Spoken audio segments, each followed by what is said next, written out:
Hello students, कैसे हैं आप लोग और कैसी चल रही है आप लोग की तैयारी। आई होप कि आप सभी अच्छे होंगे और आपकी तैयारी भी बहुत ही अच्छे से चल रही होगी। माई सेल्फ शुभम गोस्वामी आप सभी की तैयारी को और भी शानदार बनाने के लिए मैं एक बार फिर से लेकर आया हूं क्लास 12 केमिस्ट्री का एक मोस्ट इंपॉर्टेंट वीडियो। आज का ये वीडियो उन सभी स्टूडेंट्स के लिए इंपॉर्टेंट है जो इस बार 12th में हैं और जिनको बोर्ड एग्जाम 2023 देना है। तो जितने भी स्टूडेंट इस बार 2023 बोर्ड एग्जाम देने वाले हैं वो इस वीडियो को शुरू से लेकर लास्ट तक देखेंगे, नहीं तो बाद में आपको पछताना पड़ेगा। क्यों? क्योंकि इस वीडियो में मैं आपको पूरे केमिस्ट्री के यानी कि 12th पूरे केमिस्ट्री के सभी मोस्ट इंपॉर्टेंट बहुविकल्पीय प्रश्नों को एक ही वीडियो में बताऊंगा। यानी कि आपके केमिस्ट्री में जितने भी चैप्टर हैं सभी क्वेश्चन, जितने भी चैप्टर हैं सभी चैप्टर के बहुविकल्पीय प्रश्नों को मैं एक ही वीडियो में लेकर आया हूं। अब आपके पास ज्यादा टाइम नहीं है, बोर्ड एग्जाम बहुत ज्यादा नजदीक है, ऐसे में अब आपको स्मार्ट तरीके से तैयारी करना होगा। यानी कि पूरे फिजिक्स में कौन कौन से बहुविकल्पीय प्रश्न इंपॉर्टेंट है, कौन कौन से अति लघुत्तरीय, ऐसे ऐसे क्वेश्चंस ढूंढिए और उसको पढ़ना स्टार्ट कर दीजिए, तभी आप केमिस्ट्री में 90% प्लस मार्क अचीव कर सकेंगे। ठीक है, और आज के इस वीडियो को देखने के बाद आपको केमिस्ट्री के किसी और बहुविकल्पीय प्रश्न पढ़ने की जरूरत नहीं है, क्योंकि पूरे केमिस्ट्री के मैं 55 क्वेश्चन को लेकर आया हूं। टोटल मैं आपको 55 बहुविकल्पीय प्रश्नों को इस वीडियो में बताऊंगा। तो आप लोग कॉपी और पेन लेकर हमारे साथ बैठ जाइए, पानी वानी लेकर बैठिएगा ताकि नींद ना आए। ठीक है, क्योंकि ये वीडियो महामैराथन क्लास होगा, 40 मिनट 30 से 40 मिनट का वीडियो होगा और सभी बहुविकल्पीय प्रश्नों को एक ही वीडियो में कवर कराया जाएगा। ठीक है, तो चलिए आज के इस इंटरेस्टिंग वीडियो को स्टार्ट करते हैं। वीडियो स्टार्ट करने से पहले आप लोग वीडियो को लाइक कर दीजिएगा, चैनल पर नए चैनल को भी सब्सक्राइब कर लीजिएगा। ठीक है, ताकि टाइम से आपको नोटिफिकेशन मिलता रहे। तो चलिए स्टार्ट करते हैं। यानी कि बोर्ड परीक्षा में जितने भी क्वेश्चन मैं बताऊंगा वो बोर्ड परीक्षा में हर साल आते हैं। आप प्रीवियस ईयर पेपर उठाकर देख लीजिएगा, ये क्वेश्चन आपको जरूर मिलेंगे। ठीक है, जो मैं क्वेश्चन बताने वाला हूं। तो चलिए स्टार्ट करते हैं। सबसे पहला क्वेश्चन हमारे फर्स्ट चैप्टर से होगा। देखिए फर्स्ट क्वेश्चन फर्स्ट चैप्टर से, और शायद सभी स्टूडेंट को ये पता भी हो। बताइए जल्दी से क्वेश्चन बताइए आंसर। देखिए फर्स्ट क्वेश्चन है, फलक केंद्रित घनीय जालक में एक एकक कोष्ठिका में परमाणुओं की संख्या होगी। यानी कि जो आप ठोस अवस्था चैप्टर आप पढ़ रहे थे उसमें जो फलक केंद्रित घनीय जालक होता है FCC, उसमें कितने परमाणु होते हैं बताइए। सभी को पता होगा जिन्होंने चैप्टर पढ़ा होगा। तो ऑप्शन है आपके पास, फर्स्ट है 2, सेकंड है 3, थर्ड है 4, फोर्थ है 5। तो देखिए फलक केंद्रित घनीय जालक में 4 परमाणु होते हैं। ठीक है, तो ऑप्शन नंबर थर्ड आपका राइट होगा। तो ऐसे ऐसे क्वेश्चंस आएंगे और इसका आंसर आपको लिखना होगा, कुछ भी नहीं है। ऐसे अभी हम 55 क्वेश्चन को पढ़ लेंगे, कब समय बीत गया कुछ पता नहीं है। ठीक है, अगर आप चाहें तो इसी टाइम को सोना बना दें और चाहें तो इसी टाइम को सोने में गुजार दें। जो टाइम आप पढ़ रहे हैं चाहे तो इसको पढ़कर आप उसको सोना बना दीजिए, अपने बोर्ड एग्जाम के लिए हेल्पफुल बना दीजिए, और चाहे तो आप इसको छोड़कर शॉर्ट रील्स ये सब देखकर अपना टाइम वेस्ट कर लीजिए। आपका फ्यूचर आपके हाथ में होता है, अगर आप चाहे तो इसको बर्बाद कर सकते हैं, चाहे तो इसको आबाद कर सकते हैं। ठीक है, फर्स्ट क्वेश्चन समझ में आ गया। दूसरा क्वेश्चन देखिए क्या है, क्वेश्चन नंबर सेकंड। देखिए इसको ध्यान से समझिएगा, बहुत सारे स्टूडेंट इसमें कंफ्यूज हो जाएंगे। बताइए क्या है। देखिए Fe3O4 का क्रिस्टल है, यानी कि जो Fe3O4 का क्रिस्टल होता है वो किस प्रकार का होता है। देखिए फर्स्ट है प्रतिचुंबकीय, सेकंड है लौह चुंबकीय, थर्ड है अनुचुंबकीय, फोर्थ है इनमें से कोई नहीं। तो देखिए Fe3O4 है वो ना ही प्रतिचुंबकीय है, ना ही लौह चुंबकीय है, ना ही अनुचुंबकीय है, यानी कि इनमें से कोई नहीं। अब आप कहेंगे सर तो ये है क्या, जब ये तीनों नहीं है तो ये क्या है। ठीक है, तो ये है आपका फेरी चुंबकीय। क्या है ये? फेरी चुंबकीय। इसको याद रखिएगा, ऐसे ऐसे क्वेश्चंस भी आते हैं आपको फंसाने के लिए। ऐसे क्वेश्चन आएंगे, बहुत सारे स्टूडेंट कहेंगे अरे सर इसमें से कोई एक ऑप्शन तो सही ही होगा। ठीक है, लेकिन कभी कभी ऐसा भी होता है कि जो इनमें से कोई नहीं वाला ऑप्शन होता है वो भी सही हो जाता है। ठीक है, कैसे हो जाता है वो तो आप योगी जी से पूछिए। आगे बढ़ते हैं, नेक्स्ट क्वेश्चन नंबर थर्ड। ठीक है, थर्ड क्वेश्चन देखिए, फ्रैंकल तथा साटकी दोष दोनों ही प्रदर्शित करने वाला यौगिक है। जब मैं आपको ठोस अवस्था चैप्टर पढ़ा रहा था तो मैंने आपको क्रिस्टल दोष पढ़ाया था और मैंने एक ऐसे यौगिक को भी बताया था जो फ्रैंकल दोष और साटकी दोष दोनों प्रदर्शित करता है, यानी कि उसमें दोनों पाया जाता है। बताइए क्या होगा। बताइए, कमेंट करके आप लोग बताया कीजिए। जितने भी क्वेश्चन आपको पता है कमेंट बॉक्स में कमेंट किया कीजिए, क्योंकि वो आप ही के लिए होता है, ठीक है, कमेंट बॉक्स। देखिए फर्स्ट है NaCl, सेकंड है KCl, थर्ड है CHCl, फोर्थ है AgBr। तो देखिए AgBr जो होता है सिल्वर ब्रोमाइड, ये एक ऐसा कंपाउंड होता है जिसके क्रिस्टल में फ्रैंकल दोष भी पाया जाता है और साटकी दोष भी पाया जाता है। तो ऑप्शन नंबर 4 आपका राइट होगा, ठीक है, बस हो गया, कुछ नहीं इसमें। तो सिंपल सा है, इसको भी समझ लिए होंगे आप लोग। नेक्स्ट क्वेश्चन देखते हैं, क्वेश्चन नंबर 4, ठीक है। देखिए ग्रेफाइट है, बताइए हीरा और ग्रेफाइट जो होता है वो कौन सा ठोस होता है, सबको पता होगा। देखिए ध्यान से चैप्टर आप पढ़े रहेंगे, ये सब क्वेश्चन चुटकियों का खेल है, आप आसानी से सॉल्व कर लेंगे, लेकिन आपको पढ़ना पड़ेगा, नहीं पढ़ेंगे तो फेल हो जाएंगे, ठीक है। आपको पढ़ना है, आपको टॉपर बनना है, इसीलिए आप स्मार्ट तरीके से पढ़िए, जितना भी समय बचा है उसको स्टडी में लगाइए, ठीक है। नेक्स्ट देखिए ग्रेफाइट कौन सा ठोस है, फर्स्ट है आयनिक ठोस, सेकंड है धात्विक ठोस, थर्ड है सहसंयोजी ठोस, फोर्थ है आणविक ठोस। तो ग्रेफाइट हमारा सहसंयोजी ठोस है। ग्रेफाइट और हीरा जो है ये सहसंयोजी ठोस है। हीरा पूछ लिया जाए क्या करेंगे आप, लगा दीजिएगा सहसंयोजी ठोस, बस सिंपल सा, कुछ है नहीं इसमें, ठीक है। सिर्फ अपने सोच को बदलिए कि हाँ मैं क्या क्या पढ़ सकता हूं, कैसे मुझे पढ़ना है, कैसे टाइम को मैनेज करना है, कैसे कम से कम समय में तैयारी करना है, ठीक है। सोच बदलो, नजारे बदल जाएंगे। नेक्स्ट क्वेश्चन, क्वेश्चन नंबर 5 देखिए क्या है। 5 नंबर क्वेश्चन है, एक क्रिस्टलीय ठोस में होती है, यानी कि जो क्रिस्टलीय ठोस में होती है उसमें जो अवयवी कण होते हैं क्रिस्टलीय ठोस में, वो किस व्यवस्था में होते हैं। मैंने आपको पहले ही बताया था किस व्यवस्था में होंगे, बताइए, सिंपल सा है। फर्स्ट है दीर्घ परासकोट, सेकंड है लघु परासकोट, थर्ड है अनिश्चित व्यवस्था, फोर्थ है इनमें से कोई नहीं। तो देखिए जो क्रिस्टलीय ठोस होता है उसमें दीर्घ परासकोटि व्यवस्था पाई जाती है, यानी कि क्रिस्टलीय ठोस के जो अवयवी कण होते हैं वो दीर्घ परास व्यवस्था में होते हैं। इसका मतलब क्या होगा, दीर्घ परास का मतलब देखिए उसके जो अवयवी कण हैं उनकी जो संरचना होती है वो बार बार वही संरचना रिपीट होती है एक लंबी दूरी तक, एक दीर्घ दूरी तक, उसे हम कहेंगे दीर्घ परास, ठीक है। और जबकि अक्रिस्टलीय ठोस में ऐसा नहीं होता। अक्रिस्टलीय ठोस में क्या होता है, जो अवयवी कण की व्यवस्था होती है वो अनिश्चित होती है, वो एक क्रम में व्यवस्थित नहीं होते। तो वो कौन सी व्यवस्था होती है, लघु परासकोटि होगी, बस सिंपल सा है।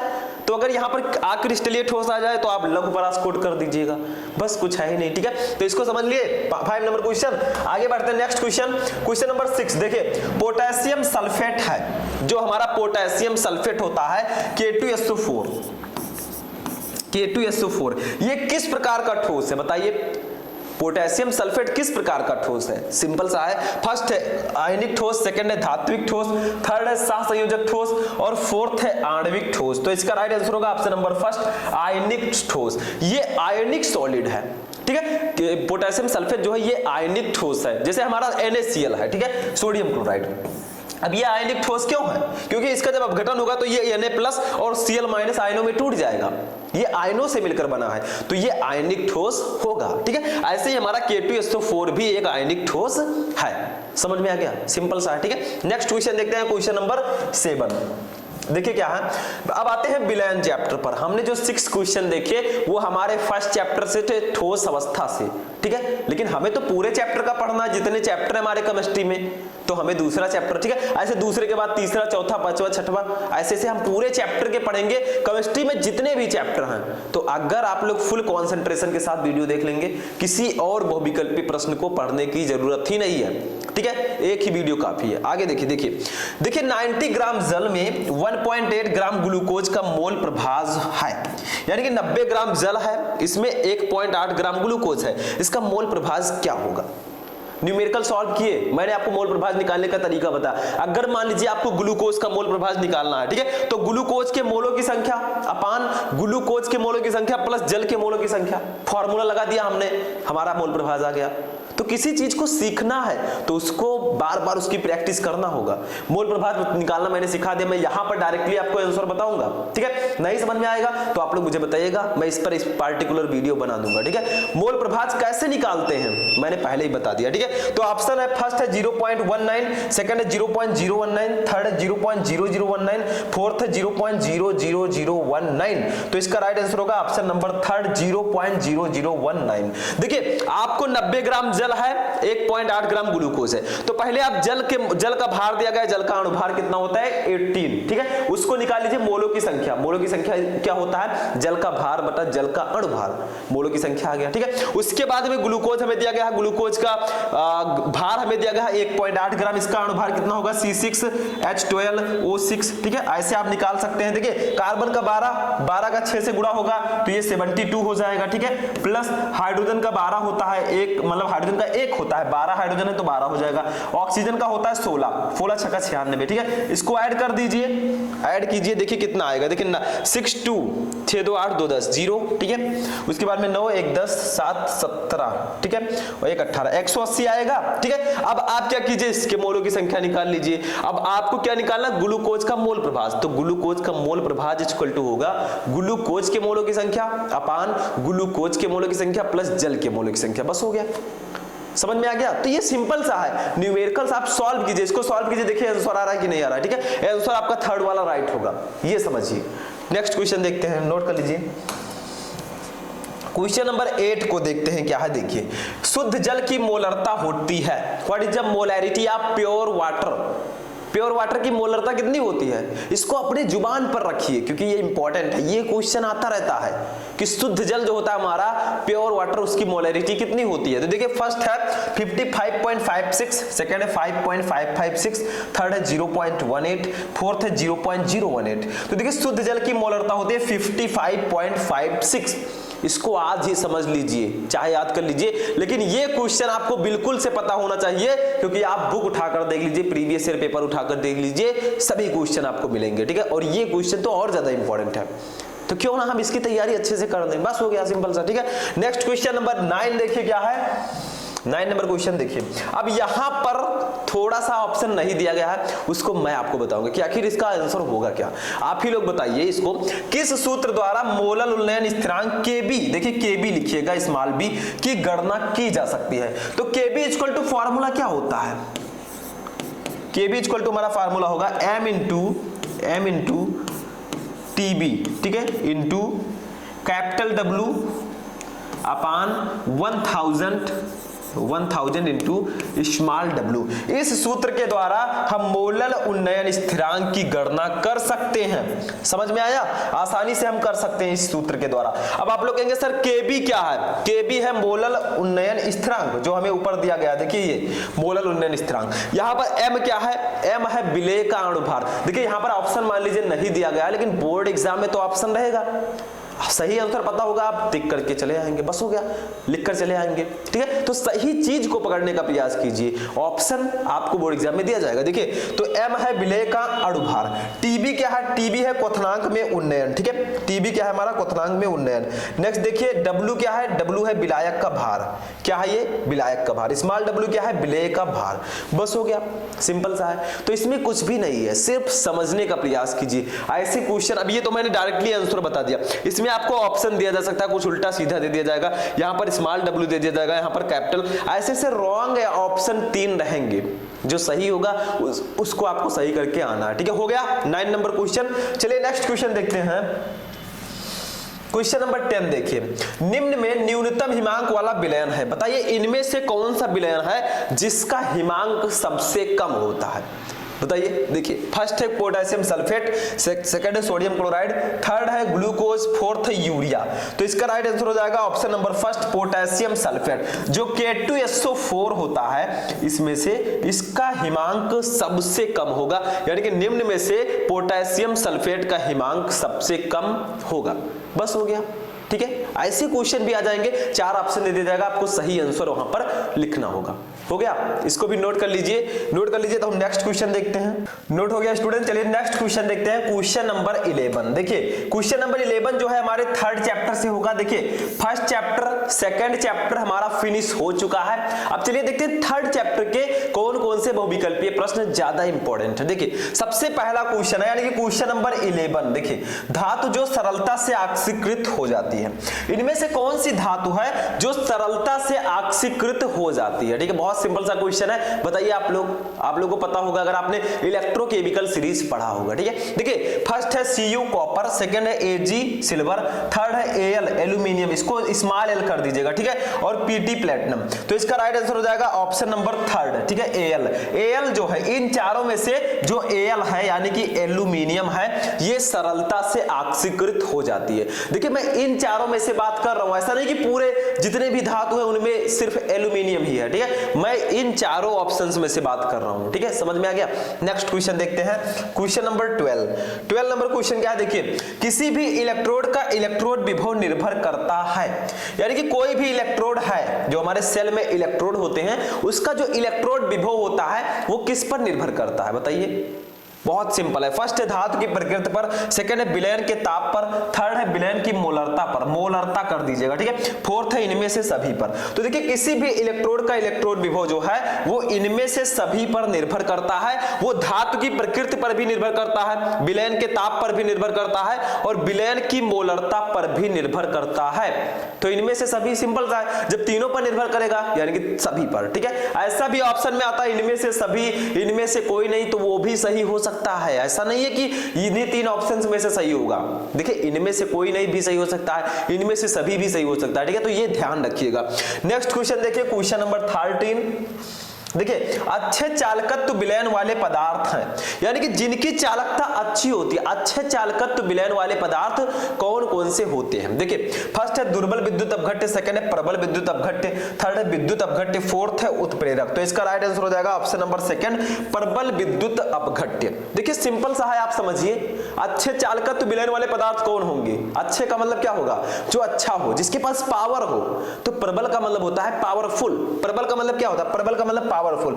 दुर्बल का मतलब है होता है जो दुबला पतला हो। ठीक है, तो अच्छे चालकत्व वाले विलयन कौन होंगे, जो अच्छा होगा, दुबला पतला नहीं, यानी कि जो ज्यादा अच्छा होगा उसे हम प्रबल विद्युत अपघट्य कहेंगे, जो प्रबल होगा, जो ज्यादा शक्तिशाली होगा। ठीक है, समझ में आ गया। तो अच्छे चालकत्व वाले विलयन होंगे प्रबल विद्युत अपघट्य।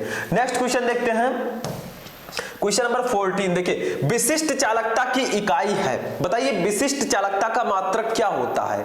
बहुत सिंपल सा है। ठीक है, तो विशिष्ट चालकता का मात्रक क्या होता है, फर्स्ट है सेंटीमीटर के पावर -2 ओम इनवर्स, सेकंड है सेंटीमीटर ओम इनवर्स तुल्यांक इनवर्स, थर्ड है centimetre inverse ohm inverse, fourth है सेंटीमीटर के पावर -2 ओम। तो देखिए विशिष्ट चालकता का मात्रक होता क्या है, सिंपल सा है। ठीक है, देखिए विशिष्ट चालकता इक्वल टू 1/, विशिष्ट प्रतिरोध, यानी कि विशिष्ट प्रतिरोध की व्युत्क्रम को विशिष्ट चालकता कहते हैं। ठीक है, तो विशिष्ट चालकता क्या होगा, विशिष्ट चालकता, विशिष्ट चालकता, ठीक है, इक्वल टू होता है 1/, विशिष्ट प्रतिरोध। ठीक है, 1/ρ भी आप लिख सकते हैं, ये विशिष्ट प्रतिरोध है। अब देखिए रो का क्या होता है मात्रक, रो इक्वल टू होता है RA/L, RA/L। तो देखिए R है ओम, ओम का तो हम ओम ही रहने देंगे। ठीक है, और A है हमारा एरिया, एरिया का मात्रक होगा मीटर स्क्वायर, नीचे L है, L का मात्रक होगा मीटर। ठीक है, तो मीटर स्क्वायर से मीटर कैंसिल, तो हमारा बचा क्या, ओम मीटर बचा, ओम मीटर। ठीक है, ये मैं निकाल कर बता रहा हूं ताकि आपको प्रॉब्लम ना हो। ठीक है, अब देखिए ओम मीटर बचा। अब अगर हम रो का मात्रक लिख दें 1/ओम मीटर, ओम मीटर, सॉरी ओम मीटर। ठीक है, हमने लिख दिया। अब जब इसको ऊपर ले जाएंगे तो हमारा विशिष्ट चालकता का मात्रक निकल आएगा। ऊपर ले जाएंगे क्या हो जाएगा, ये जो ओम मीटर है ये ओम इनवर्स मीटर इनवर्स हो जाएगा, ओम इनवर्स मीटर इनवर्स हो जाएगा। ठीक है, अब ये हमारा हो जाएगा विशिष्ट चालकता का मात्रक ओम इनवर्स मीटर इनवर्स। तो आप लोग कहेंगे सर इसमें ओम इनवर्स मीटर इनवर्स तो है ही नहीं, क्यों नहीं है। देखिए ये जो सेंटीमीटर है ये मीटर का छोटा मात्रक है, तो सेंटीमीटर इनवर्स ओम इनवर्स यानी कि वही सेम है, ओम इनवर्स मीटर इनवर्स, या इसको बोले मीटर इनवर्स ओम इनवर्स। ठीक है, तो सेंटीमीटर जो है ये मीटर का छोटा मात्रक है, तो ये आपका ऑप्शन नंबर 3 राइट हो जाएगा। तो मैंने थोड़ा सा निकाल कर आपको बता दिया। ठीक है, क्योंकि थोड़ा डीपली अगर समझे रहेंगे तो आगे चलकर आपको प्रॉब्लम नहीं होगी। किसी भी चीज को पढ़िए थोड़ा डीपली जाइए, उसको समझने का प्रयास कीजिए, तभी अच्छे से समझ पाएंगे। ठीक है, क्वेश्चन नंबर 14 भी क्लियर हो गया। नेक्स्ट क्वेश्चन देखते हैं, क्वेश्चन नंबर 15। देखिए तनुता बढ़ाने पर विशिष्ट चालकता, अगर मान लीजिए कोई विद्युत अपघट्य है उसकी तनुता को हम बढ़ाते हैं। तनुता का मतलब मान लीजिए कोई विद्युत अपघट्य है, ठीक है, उसमें हम पानी डालते जा रहे हैं, वो और तनु होता जा रहा है, तनु का मतलब पतला। ठीक है, तो किसी तनुता बढ़ाने पर विशिष्ट चालकता का क्या प्रभाव पड़ेगा, फर्स्ट है बढ़ती है, सेकंड सेकंड है घटती है, थर्ड है स्थिर रहती है, फोर्थ है इनमें से कोई नहीं। तो इसका राइट आंसर होगा ऑप्शन नंबर सेकंड घटती है। अगर आप तनुता बढ़ाएंगे तो विद्युत विशिष्ट चालकता जो होगी वो घटेगी, ये कंडीशन आप ध्यान रखिएगा, ठीक है। क्योंकि जो विशिष्ट चालकता होती है वो देखिए तनुता बढ़ाने पर विशिष्ट चालकता जो है घटती है। सिंपल सा है क्वेश्चन नंबर 15। नेक्स्ट क्वेश्चन, अब आते हैं अपने नेक्स्ट चैप्टर पर जो कि हमारा है चैप्टर 4। चैप्टर 3 भी हमारा फिनिश हो गया, ठीक है। चैप्टर 4 का नाम है केमिकल काइनेटिक्स, जिसे हम लोग बोलते हैं रासायनिक बलगतिकी। अब इससे कौन कौन से क्वेश्चन इंपॉर्टेंट है, क्योंकि ये देखिए ये जो चैप्टर है ये न्यूमेरिकल्स के लिए जाना जाता है, सबसे ज्यादा इस चैप्टर से न्यूमेरिकल्स आते हैं, ठीक है। तो देखिए प्रथम कोटि की अभिक्रिया के लिए वेग स्थिरांक तथा अर्ध आयु काल में क्या संबंध है, यानी कि जो प्रथम कोटि की अभिक्रिया होती है उसके लिए वेग स्थिरांक और अर्ध आयु काल में क्या संबंध होता है। देखिए मैं डायरेक्टली लिख दे रहा हूं आंसर, कुछ जानने की जरूरत ही नहीं है, ठीक है। ऑप्शंस तो आपको दिए जाएंगे थोड़ा गलत सही, लेकिन जो सही होगा वो आप लोग मैं लिख दे रहा हूं, आप उसको नोट कर लीजिएगा, ठीक है। तो इसका आंसर होगा k equal to 0.6932 upon T half, ठीक है। ये हमारा दोनों में संबंध होगा, किसमें, वेग स्थिरांक के और अर्धायुकाल टी हाफ में, ठीक है। k equal to 0.6932 upon T half, बस हो गया, इसमें कुछ करना ही नहीं है, ठीक है। आपको सही फॉर्मूला अगर पता है आप लिख देंगे। अब यहीं पर 2-3 ऑप्शन गलत दे दिया जाएगा, जैसे दे दिया गया आपको k equal to 2.303 upon T half, वो गलत होगा, ठीक है। तो अगर आपको सही चीज पता है, सही आंसर पता है, तो किसी भी क्वेश्चन को आप सॉल्व कर सकते हैं, कुछ है नहीं, ठीक है। समझ में आ गया क्वेश्चन भी।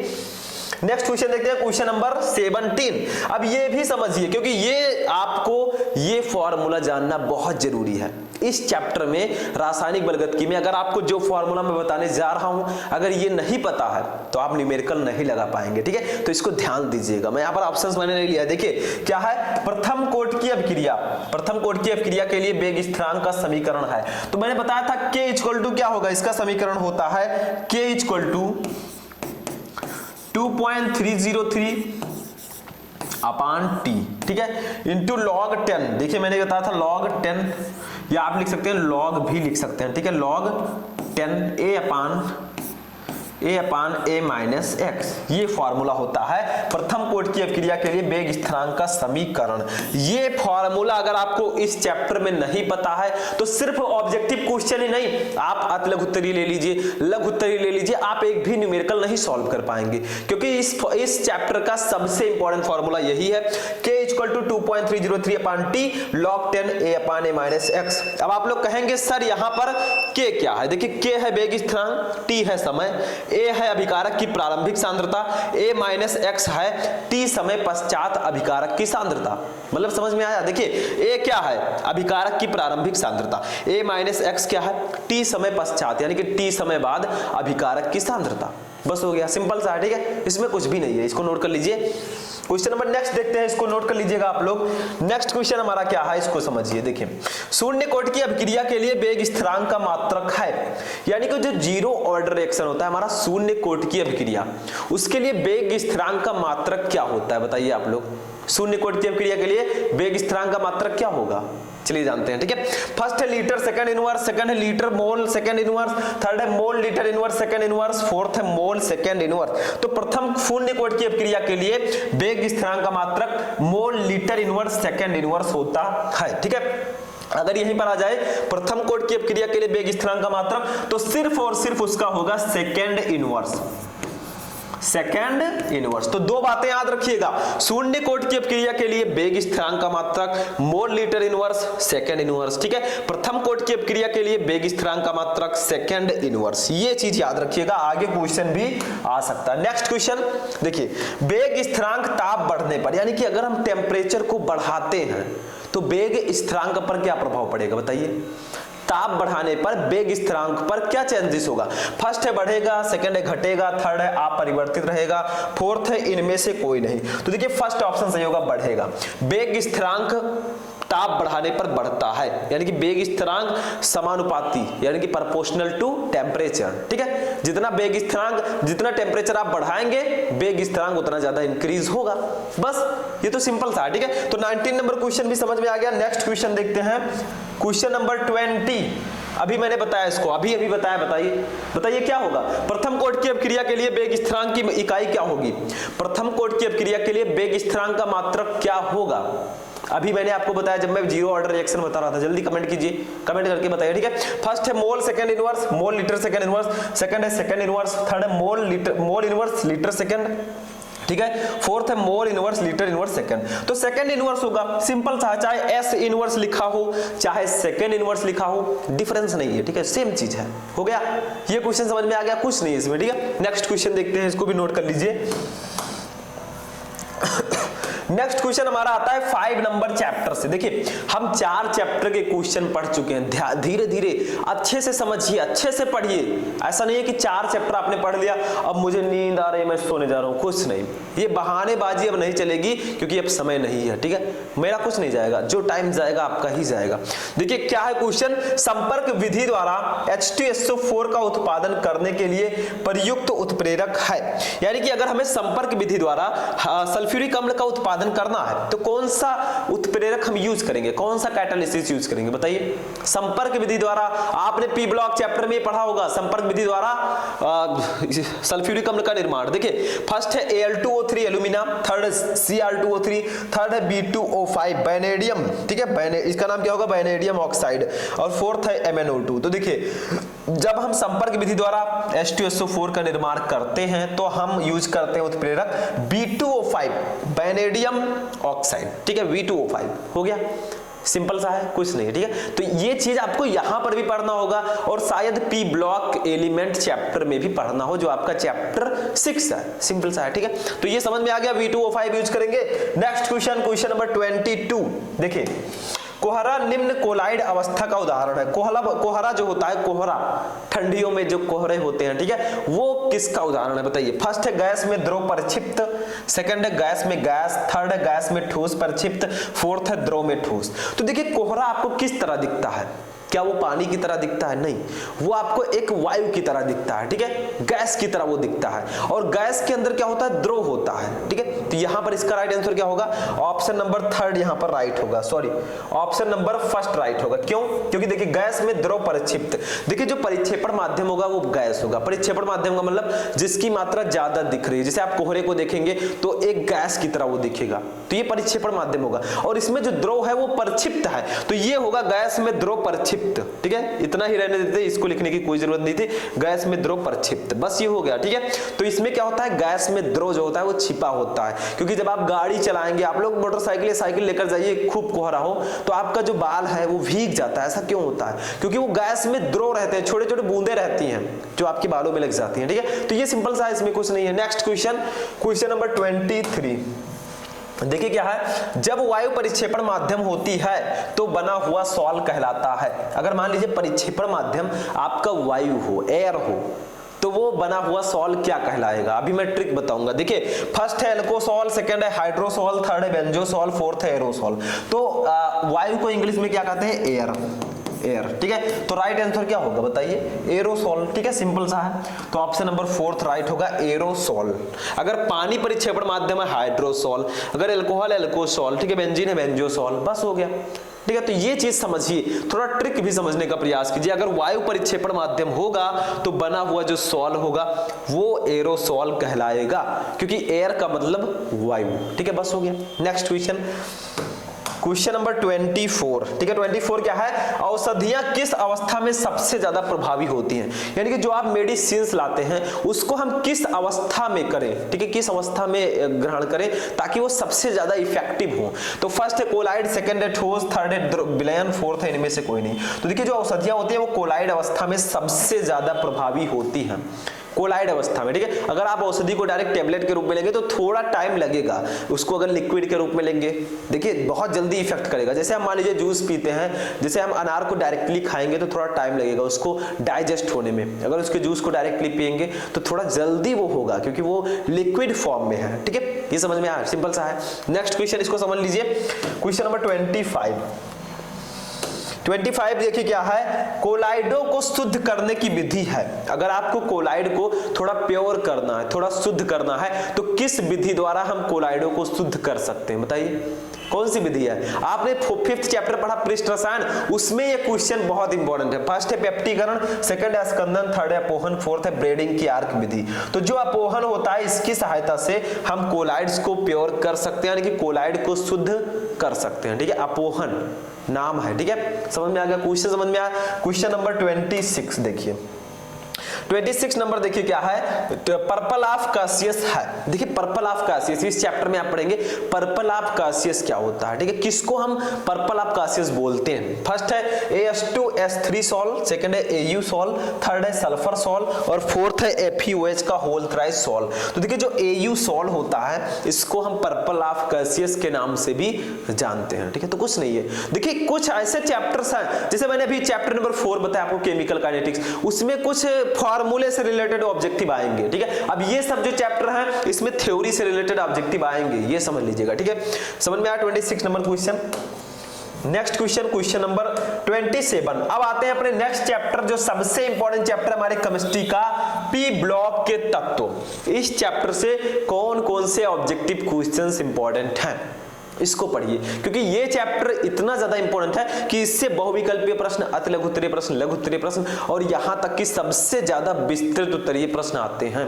और यही एक ऐसा चैप्टर है हमारे केमिस्ट्री में जिससे सबसे ज्यादा नंबर के क्वेश्चंस आते हैं। ठीक है, तो देखिए निम्नलिखित में से सर्वाधिक अस्थायी है, सबसे ज्यादा अस्थायी क्या होगा?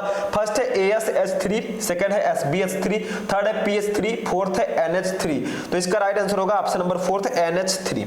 इनमें से जो सबसे ज्यादा अस्थायी कंपाउंड है वो NH3 है, तो ऑप्शन नंबर 4 आपका राइट होगा।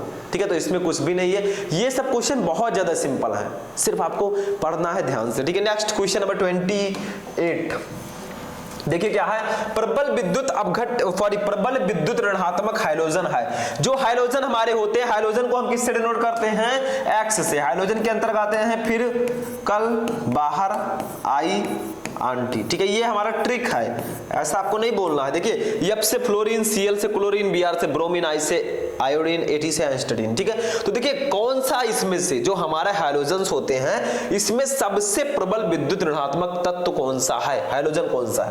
फर्स्ट है F2, सेकंड है Cl2, थर्ड है Br2, फोर्थ है I2। तो इसका राइट आंसर होगा option number first F2।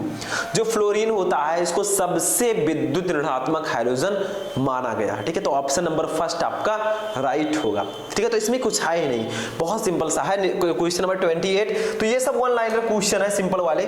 Next question 29, वायुमंडल में सर्वाधिक पाई जाने वाली गैस है, बताइए। 12th में बहुत ज्यादा आता है आपके पेपर में कि वायुमंडल में जो हमारा एनवायरनमेंट है इसमें सबसे ज्यादा पाई जाने वाली गैस कौन सी है? फर्स्ट है हीलियम, इन चारों में से पूछा जा रहा है, ध्यान दीजिएगा, जो ऑप्शंस है इन्हीं के अकॉर्डिंग आपको बताना है।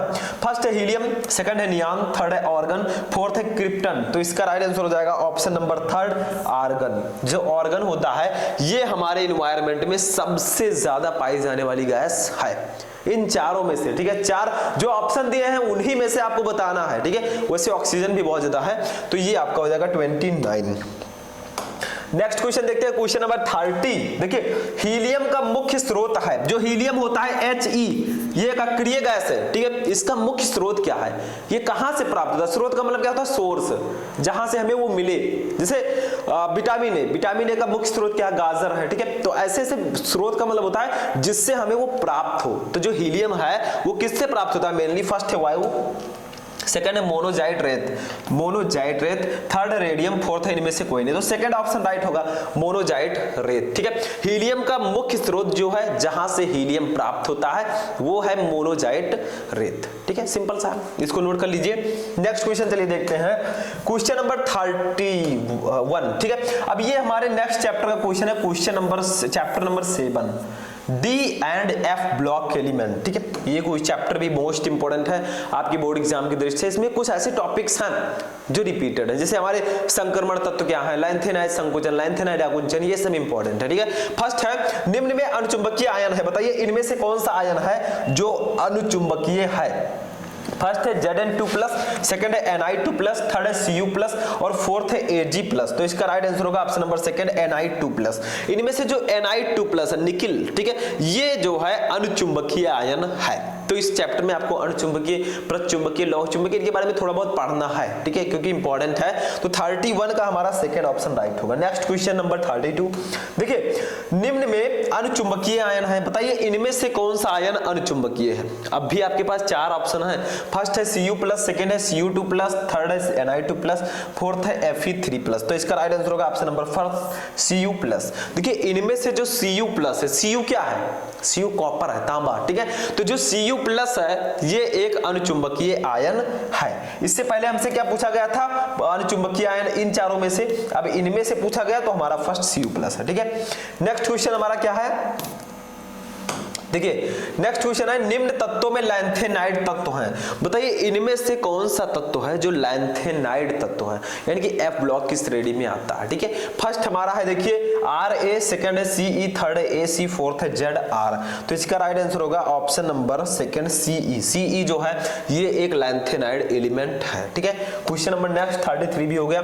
34 क्वेश्चन जो हमारा है हमारे 8 चैप्टर से है, जिसका नाम है उपसह संयोजन यौगिक, ठीक है। ये चैप्टर भी बहुत ज्यादा इंपॉर्टेंट है। इससे आपको क्या आता है, उपसह संयोजन संख्या, लिगेंड्स के बारे में पढ़ना होता है, उपसह संयोजन यौगिकों का नामकरण भी जानना जरूरी है इस चैप्टर में, क्योंकि ये बहुत इंपॉर्टेंट चैप्टर है, इससे हमारे नामकरण भी आते हैं, ठीक है।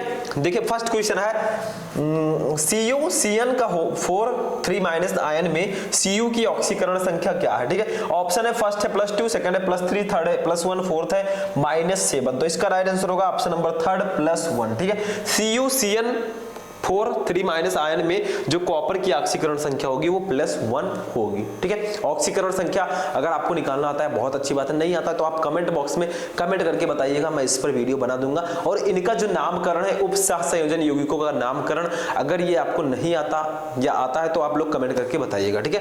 क्वेश्चन नंबर 35 क्या है देखिए, देखिए 35 नंबर है हमारा जो क्वेश्चन है वो हमारे नेक्स्ट चैप्टर से है, और अब हम आ चुके हैं अपने जो हमारा ऑर्गेनिक केमिस्ट्री है, ठीक है, जो हमारा पार्ट 2 है केमिस्ट्री का, जिसमें हाइड्रोएल्केन तथा haloarene, alcohol, phenol, ether, aldehyde, ketone, amine, ये सब चैप्टर आते हैं, हम उसमें आ चुके हैं, ठीक है। चलिए इसके क्वेश्चंस को देखते हैं क्या है। देखिए हाइलोफॉर्म किसके ट्राई हैलोजन व्युत्पन्न है, यानी कि जो हमारे हाइलोफॉर्म है, हाइलोफॉर्म का मतलब क्या है, हाइलो का मतलब क्या, हाइलोजन, ठीक है। अब हाइलोजन में क्या क्या आते हैं, फ्लोरीन, क्लोरीन, ब्रोमीन, आयोडीन, ठीक है। तो हाइलोफॉर्म के जगह पर क्लोरोफॉर्म, ब्रोमोफॉर्म, आयोडोफॉर्म, ठीक है, ये सब कर सकते हैं। तो ये किसके ट्राई हैलोजन व्युत्पन्न है, फर्स्ट है मेथेन, सेकंड है एथेन, थर्ड है प्रोपेन, फोर्थ है बेंजीन। तो देखिए मेथेन के ये हाइलोजन हाइलोफॉर्म जो है ये मेथेन के ट्राई हैलोजन व्युत्पन्न है, क्योंकि एक एग्जांपल मैं लेता हूं, देखिए क्लोरोफॉर्म CHCl3, इसका नाम है क्लोरोफॉर्म। अब बताइए इसमें कितने कार्बन है, एक ही तो है, तो एक कार्बन का मतलब मेथ, तो ये मेथेन का ही तो ट्राई हैलोजन व्युत्पन्न है। ट्राई हैलोजन का मतलब देखिए यहां पर हाइड्रोजन की संख्या कितनी है, 3, तो ये ट्राई हैलोजन हो गया, ठीक है, 3 का मतलब ट्राई। तो ये किसके ट्राई हैलोजन व्युत्पन्न है, ये हमारे मेथेन के ट्राई हैलोजन व्युत्पन्न है, क्योंकि कार्बन एक है तो ये सिंपल है, मेथ होगा, तो ये मेथेन के ट्राई हैलोजन व्युत्पन्न है। समझ में आ गया। इसको एक और नाम से जानते हैं, ट्राइक्लोरोमेथेन, 2 नाम से इसको हम पुकार सकते हैं, एक trichloromethane and the first one is chloroform, ठीक है। बस हो गया। क्वेश्चन नंबर 36 को देखिए, थोड़ा अच्छा क्वेश्चन है, प्रशीतक के रूप में प्रयोग होने वाला यौगिक है, इसमें से कौन सा कंपाउंड है जिसका यूज हम प्रशीतक के रूप में करते हैं। फर्स्ट है CCl4 कार्बन टेट्राक्लोराइड, सेकंड है CH2F2, थर्ड है CF2Cl2 एंड फोर्थ है CF4। देखिए इसमें से जो CF2Cl2 है इसका यूज हम प्रशीतक के रूप में भी करते हैं, तो इस चैप्टर में ये ऑब्जेक्टिव क्वेश्चन भी बहुत ज्यादा इंपॉर्टेंट है, ठीक है। 36 हो गया। 37 देखिए क्या है, 37 है क्लोरोफॉर्म प्रकाश की उपस्थिति में वायु द्वारा धीरे धीरे ऑक्सीकृत होकर बनाता है, ठीक है, यहां पर ऑक्सीकृत होना चाहिए। तो क्लोरोफॉर्म जो हमारा है CHCl3, इसको अगर हम प्रकाश की उपस्थिति में ये वायु द्वारा धीरे धीरे ऑक्सीकृत होकर क्या बनाएगा, फर्स्ट है फॉस्जीन, सेकंड है फॉर्मिक एसिड, थर्ड है फॉर्मिक क्लोराइड, फोर्थ है मेथिल क्लोराइड, ठीक है। तो ये फॉस्जीन बना लेता है, ठीक है। फॉस्जीन जो है एक बहुत ही विषैली गैस है, इसीलिए हम क्लोरोफॉर्म को वायु और प्रकाश की उपस्थिति में आने से रोकते हैं, क्योंकि अगर ये वायु एवं प्रकाश की उपस्थिति में आ गया तो इसका ऑक्सीकरण हो जाएगा और ये क्लोरोफॉर्म बना लेगा, ठीक है, COCl2। तो इसीलिए हम इसको वायु और प्रकाश से बचा कर रखते हैं। इसको बचाने का तरीका क्या है, ठीक है, इसमें या तो हम थोड़ी कुछ बूंदे एथिल अल्कोहल की मिलाकर रख दे, ठीक है, या इसे अंधेरे में रख दे, या काले कागज में लपेट कर रख दे, कुछ ऐसे तरीके हैं, या रंगीन बोतलों में हम रख सकते हैं ताकि ये प्रकाश एवं वायु की उपस्थिति में ना आए। अगर आ गया तो फिर बहुत विषैली गैस बना लेगी फास्जीन, ठीक है, हो गया। नेक्स्ट क्वेश्चन 38, CHCl3 ऑक्सीकरण पर देता है, वही सेम क्वेश्चन, तो ये फास्जीन देगा, फर्स्ट ऑप्शन राइट होगा। सेम वही क्वेश्चन है, CHCl3 ऑक्सीकरण पर क्या देता है, तो जब इसका ऑक्सीकरण होगा तो ये फास्जीन बनाएगा, बस हो गया, ठीक है।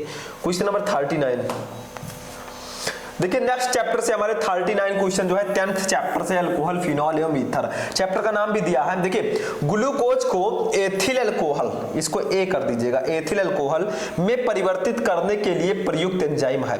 अगर मान लीजिए ग्लूकोज आपका है C6H12O6, इसको आपको परिवर्तित करना है एथिल अल्कोहल में C2H5OH में, तो कौन सा एंजाइम हम यूज करेंगे, फर्स्ट है इन्वर्टेज, सेकंड है जाइमेज, थर्ड है डायस्टेज, फोर्थ है ये सभी, तो इसका राइट आंसर हो जाएगा ऑप्शन नंबर सेकंड जाइमेज। अगर आपको ग्लूकोज को एथिल अल्कोहल में परिवर्तित करना है, ऊपर लगा दीजिए जाइमेज एंजाइम, ठीक है, तभी ये परिवर्तित होगा, तो ऑप्शन नंबर सेकंड बिल्कुल करेक्ट होगा, ठीक है, नोट कर लीजिएगा। क्वेश्चन नंबर 40, देखिए क्या है, परिशोधित स्पिरिट में अल्कोहल होता है, यानी कि जो परिशोधित स्पिरिट होता है उसमें अल्कोहल की मात्रा कितनी होती है, सिंपल सा।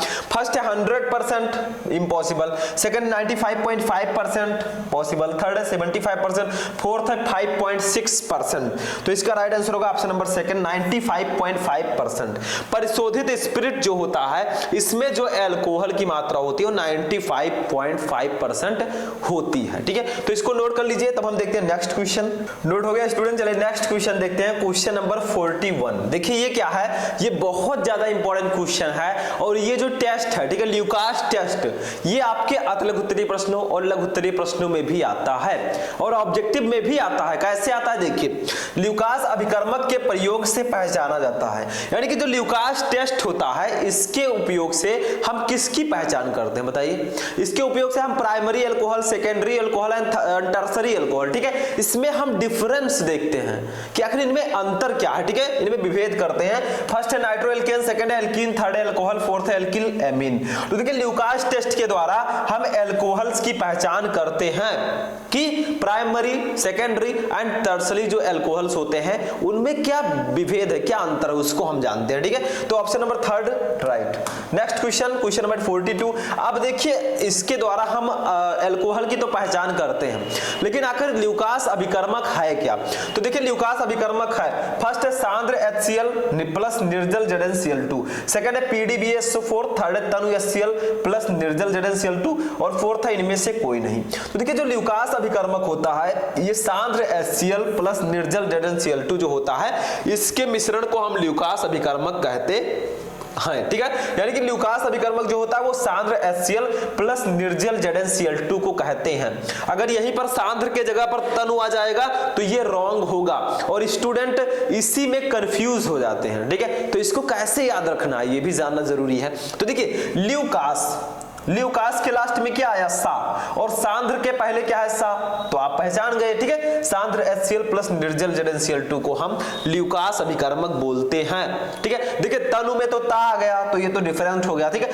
ल्यूकास में सा आ गया और सांद्र में भी सा आ गया, तो आप याद रखिएगा सांद्र HCl प्लस निर्जल ZnCl2 इक्वल टू ल्यूकास अभिकर्मक, बस हो गया, ठीक है। नेक्स्ट क्वेश्चन, क्वेश्चन नंबर 43 हमारे नेक्स्ट चैप्टर से, chapter number 11 aldehyde ketone and carboxylic acid, ठीक है। क्वेश्चन क्या है देखिए इसको, क्वेश्चन नंबर 43 क्या है, फॉर्मेलिन जलीय विलयन है, यानी कि जो फॉर्मेलिन होता है वो किसका जलीय विलयन होता है। आपके पास चार ऑप्शन रहेंगे, फर्स्ट है फॉर्मेल्डिहाइड का, सेकंड है फॉर्मिक एसिड का, थर्ड है फ्लोरेसिन का एंड फोर्थ है एसिटाल्डिहाइड का। तो देखिए फॉर्मेलिन जो है वो फॉर्मेल्डिहाइड का जलीय विलयन है। फॉर्मेल्डिहाइड क्या होगा, HCHO, ठीक है, CH3HO क्या होगा, एसिटाल्डिहाइड।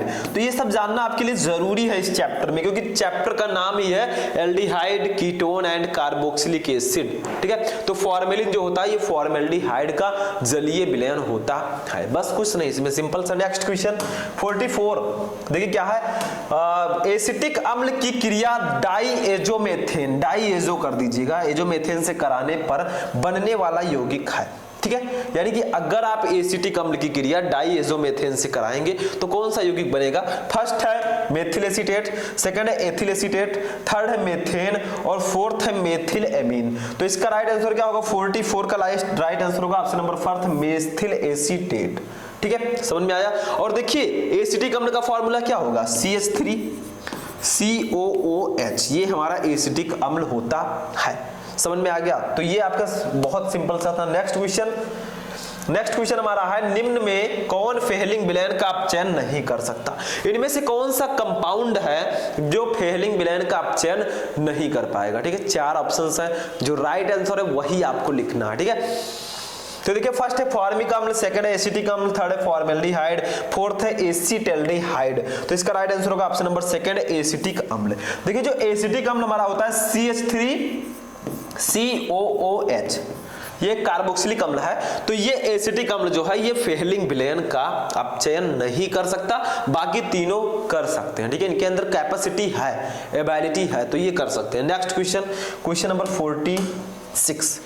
ठीक है, 46 पे ध्यान दीजिए क्या है? नाइट्रोबेंजीन को कहते हैं, नाइट्रोबेंजीन को और किन नामों से जानते हैं? देखिए चैप्टर हमारा चेंज हो गया, चैप्टर 12 आ गया, इसके बाद हमारा लास्ट चैप्टर 13 आएगा। ठीक है, तो देखिए नाइट्रोबेंजीन को और हम किस नाम से जानते हैं? फर्स्ट है कसीस का तेल, सेकंड है मिर्वेन का तेल, मिर्वेन कर दीजिएगा। ठीक है, थर्ड है सिनेमन ऑयल, फोर्थ है विंटर ग्रीन का तेल। तो देखिए नाइट्रोबेंजीन को हम मिर्वेन के तेल के नाम से भी जानते हैं। तो मिर्वेन ऐसे रहेगा, देखिए थोड़ा रॉन्ग लिखा था लेकिन आप सही कर दीजिएगा, मिर्वेन का तेल। ठीक है, तो ये ऑप्शन नंबर सेकंड आपका बिल्कुल राइट होगा। तो 46 का सेकंड ऑप्शन राइट हो गया। ठीक है, नेक्स्ट क्वेश्चन 47 क्या है? देखिए इसको, अमीनो का जलीय विलयन होता है, यानी कि जो अमीन्स होते हैं उसका जलीय विलयन कैसा होता है? फर्स्ट है अम्लीय, सेकंड है क्षारीय, थर्ड है उभयधर्मी, फोर्थ है उदासीन। तो देखिए अमीनो का जलीय विलयन होता है उभयधर्मी, तो ऑप्शन नंबर 4 थर्ड आपका राइट होगा। ठीक है, तो अमीन्स जो होते हैं इनका जो जलीय विलयन होता है वो ना तो एसिडिक होता है ना ही बेसिक होता है, वो उदासीन भी नहीं होता, वो उभयधर्मी होता है। तो ये आपका थर्ड ऑप्शन राइट होगा। ठीक है, नेक्स्ट क्वेश्चन देखते हैं, क्वेश्चन नंबर 48। देखिए कार्बिल एमीन अभिक्रिया में बनता है, यानी कि जो कार्बिल एमीन रिएक्शन होता है, मैंने आपको अभी जल्दी बताया था नेम्ड रिएक्शन जब मैं आपको पढ़ा रहा था। ठीक है, उसमें मैंने वुड्स अभिक्रिया, वुड्स फिटिंग अभिक्रिया, कार्बिल एमीन अभिक्रिया और हाइलोफॉर्म अभिक्रिया, स्मिट अभिक्रिया, कैनिजारो अभिक्रिया, सबको मैंने एक ही वीडियो में बता दिया था। ठीक है, उसको आप जाकर देख सकते हैं।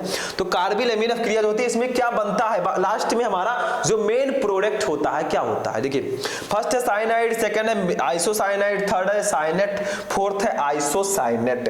तो इसका राइट आंसर होगा ऑप्शन नंबर सेकंड आइसोसाइनाइड। ठीक है, देखिए कार्बिल एमीन अभिक्रिया में जो बनता है वो आइसोसाइनाइड बनेगा। ठीक है, क्वेश्चन नंबर 49। अब आते हैं अपने लास्ट चैप्टर जैव अणु पर। ठीक है, बायोमोलिक्यूल्स जो हमारे अंदर हैं, हम जो है बहुत सारे बायोमोलिक्यूल्स हैं जैसे प्रोटीन, विटामिन, ठीक है, न्यूक्लिक एसिड, वो सब हमारे अंदर हैं, तो उनके बारे में भी हमें पढ़ना जरूरी है। तो केमिस्ट्री में भी एक चैप्टर बना दिया गया लास्ट जैव अणु। ठीक है, क्योंकि कहीं ना कहीं हमारी जो केमिस्ट्री है हमारी बॉडी से, हमारे बायोलॉजी से वो रिलेटेड है। ठीक है, तो देखिए इन्यूलिन के जल अपघटन से प्राप्त होता है, क्या प्राप्त होगा? फर्स्ट है ग्लूकोज, सेकंड है फ्रक्टोज, थर्ड है ग्लूकोज तथा फ्रक्टोज, फोर्थ है लैक्टोज। तो इसका राइट आंसर होगा ऑप्शन नंबर सेकंड फ्रक्टोज। ठीक है, इन्यूलिन का अगर हम जल अपघटन कराएंगे तो हमें फ्रक्टोज मिलेगा। Next question number 50।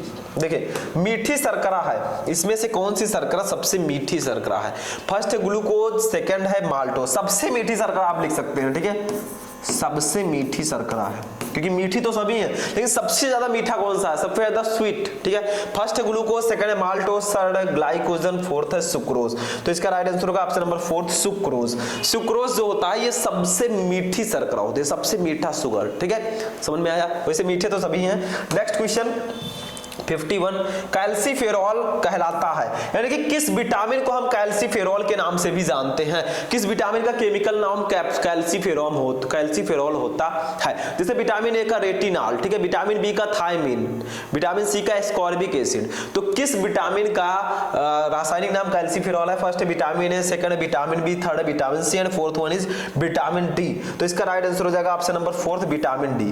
देखिए विटामिन ए के रासायनिक, विटामिन ए को हम रेटिनॉल, विटामिन बी को थायमिन, विटामिन सी को हम ascorbic acid and vitamin D को हम कैल्सीफेरॉल के नाम से जानते हैं। ठीक है, सिंपल सा है। Next question, question number 52। Ascorbic अम्ल है, मैंने अभी बताया एस्कॉर्बिक अम्ल क्या है। एस्कॉर्बिक अम्ल जो है विटामिन सी का रासायनिक नाम है, तो ये क्या होगा, एक विटामिन होगा, तो ऑप्शन नंबर 4 राइट होगा। ठीक है, विटामिन है, एस्कॉर्बिक अम्ल एक विटामिन है। थोड़ा घुमा फिरा कर क्वेश्चन आ सकता है, तो आंसर तो आपको करना ही है चाहे जैसा क्वेश्चन है। ठीक है, क्वेश्चन नंबर 53 देखिए, 52 हो गया, 53। एस्कॉर्बिक अम्ल नाम है, एस्कॉर्बिक अम्ल किसका नाम है, देखिए फिर वैसा ही क्वेश्चन। फर्स्ट है विटामिन सी, सेकंड है विटामिन ए का, थर्ड है विटामिन डी का, फोर्थ है विटामिन बी6 का। तो विटामिन सी जो है इसका रासायनिक नाम एस्कॉर्बिक एसिड होता है, एस्कॉर्बिक अम्ल। तो फर्स्ट वाला ऑप्शन सही होगा, बस हो गया। ठीक है, तो इसमें कुछ सिंपल से क्वेश्चन है, बायोलॉजी आप पढ़ते हैं, बायोलॉजी से रिलेटेड क्वेश्चन इसमें है। ठीक है, तो दोनों बेनिफिट आपको साथ में मिलेगा। Next question number 54। डीएनए में कौन सा क्षारक नहीं होता है। मैंने आपको बताया था डीएनए में एडेनिन, गुआनिन, थाइमिन, साइटोसिन, ठीक है, ये सब होते हैं, लेकिन यूरेसिल जो होता है इसमें नहीं पाया जाता, आरएनए में पाया जाता है। तो थाइमिन पाया जाएगा, साइटोसिन पाया जाएगा, एडेनिन पाया जाएगा, बट यूरेसिल नहीं होगा। यूरेसिल की जगह पर इसमें गुआनिन पाया जाता है। ठीक है, तो एडेनिन, गुआनिन, थाइमिन, साइटोसिन, तो ये आपका थर्ड वाला ऑप्शन रॉन्ग होगा। समझ में आया, इनमें से कौन सा क्षारक नहीं होता, ऐसा क्वेश्चन आया था। ठीक है, next question, question number last, ये हमारा लास्ट 55 क्वेश्चन है। निम्न में कौन सा यौगिक बाईयूरेट परीक्षण नहीं देता। इनमें चारों में से कौन सा यौगिक है जो बाईयूरेट परीक्षण को नहीं देता। फर्स्ट है कार्बोहाइड्रेट, सेकंड है पॉलीपेप्टाइड, थर्ड है यूरिया, फोर्थ है प्रोटीन। तो देखिए जो कार्बोहाइड्रेट्स होते हैं ये बाईयूरेट परीक्षण ये नहीं देते, ये मॉरिस परीक्षण देते हैं। ठीक है, तो ये हो गया लास्ट क्वेश्चन। तो आज के इस वीडियो में मैंने आपको बताया 12th केमिस्ट्री के चैप्टर 1 से चैप्टर 13 तक 55, ठीक है, total 55 most important objective question. इन क्वेश्चंस को आपको बिल्कुल तैयार कर लेना है, बिल्कुल क्लियर करके जाना है, क्योंकि पूरे केमिस्ट्री के यही ऐसे क्वेश्चन है 55 जो सबसे ज्यादा इंपॉर्टेंट है। तो इनको आप नोट कर लीजिएगा, जितने भी क्वेश्चन मैंने बताया सबको नोट कर लीजिएगा। ठीक है, तो ये आज का बहुत ही इंटरेस्टिंग वीडियो था, एक महामैराथन क्लास था। आई होप कि आपको पूरा क्वेश्चन समझ में आ चुका होगा। अब आपको बताना है कि जो मैंने 55 क्वेश्चन आपको बताया, ठीक है, 55, इसमें से कितने क्वेश्चन आपको पहले से पता थे, कमेंट करके बताइएगा, ताकि मुझे भी पता चले कि आप लोग कैसी तैयारी कर रहे हैं। ठीक है, तो चलिए हम मिलते हैं किसी नेक्स्ट वीडियो में नेक्स्ट टॉपिक के साथ, तब तक के लिए जय हिंद।